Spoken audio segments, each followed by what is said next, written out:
Hello, welcome and good evening guys. Tech Bidyut চ্যানেলের আরেকটি নতুন মোবাইল লঞ্চিং অ্যান্ড অ্যানালিসিস ভিডিওতে তোমাদের আরও একবার অনেক অনেক স্বাগত জানাচ্ছি। গাইস, আসুস কোম্পানি তাদের জেনফোন সিরিজের 12 আলট্রা ফোনটি কিছুদিনের মধ্যে লঞ্চ করতে চলেছে এবং লঞ্চের আগে মোবাইলটি ট্রিগার দিয়েছে কোম্পানি। অর্থাৎ বিশ্বের বাজারে আসুস কোম্পানি তাদের জেনফোন 12 আলট্রা মোবাইলটি ফেব্রুয়ারির 7 তারিখে লঞ্চ করতে চলেছে।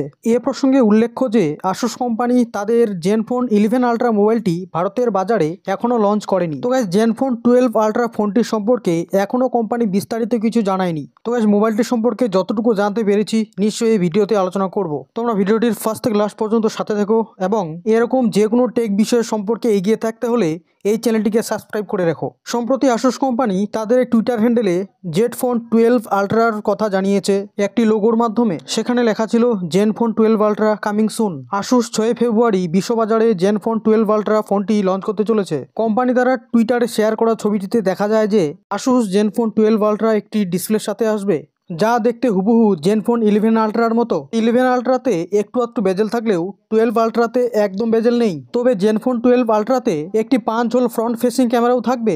আসুস কোম্পানি আরও জানিয়েছে জেনফোন 12 আলট্রা একটি মেকওভার ফোন হবে, তবে এই ফোনটি একটি পুনরায় ডিজাইন করা ক্যামেরা মডেল হবে। আসুস জেনফোন 12 আলট্রা মোবাইলটির ডিজাইন নিয়ে কোম্পানি কিছুই তেমনভাবে প্রকাশ করেনি। সম্প্রতি আসুস জেনফোন 12 আলট্রা ফোনটি গিগ বেঞ্চে দেখা গিয়েছে, তবে সূত্র মারফত জানা গিয়েছে যে মোবাইলটির র্যাম 16 জিবি থাকবে। জেন ইউআই স্ক্রিন সহ অপারেটিং সিস্টেমটি অ্যান্ড্রয়েড 15 হতে চলেছে। ফোনটিতে অ্যান্ড্রেনো 830 জিপিইউ থাকবে। জেনফোন 12 আলট্রাতে প্রসেসর হিসেবে ব্যবহার করা হয়েছে কোয়ালকম স্ন্যাপড্রাগন 8 এলিট। তবে এই ফোনটি সম্পর্কে টেকনোলজি নিয়ে এর থেকে বেশি কিছু জানা যায়নি। ফোনটিতে সম্ভবত 6.78 ইঞ্চির full HD plus AMOLED display ব্যবহার করা হতে পারে।